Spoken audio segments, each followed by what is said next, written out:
দরুদ শরীফ আমাদের সবচেয়ে বড় আল্লাহর প্রিয় ইবাদত। বেশি দরুদ পড়লে আল্লাহ একটা দরুদে 10টা নেকি দেন, 10টা গুনাহ মাফ করেন, 10টা মর্যাদা বাড়িয়ে দেন। আল্লাহ নিজে রহমত নাজিল করেন, ফেরেশতারা দোয়া করেন। নবীজি সাল্লাল্লাহু আলাইহি ওয়াসাল্লামের কবরে ফেরেশতারা দরুদ নিয়ে যায়, নবীজি নিজে আমাদের জন্য দোয়া করেন।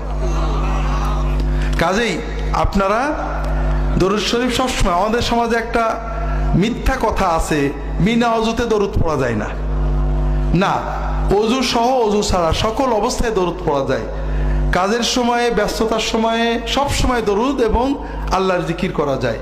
আমরা আবারও একবার দরুদ পড়ি। আল্লাহুম্মা সাল্লি আলা মুহাম্মাদিন নবিয়্যিল উম্মি ওয়া আলা আলি মুহাম্মাদ কামা সাল্লাইতা আলা ইব্রাহিম ওয়া আলা আলি ইব্রাহিম ইন্নাকা হামিদুম মাজিদ। আল্লাহুম্মা বারিক আলা মুহাম্মাদিন নবিয়্যিল উম্মি ওয়া আলা আলি মুহাম্মাদ কামা বারাকতা আলা ইব্রাহিম ওয়া আলা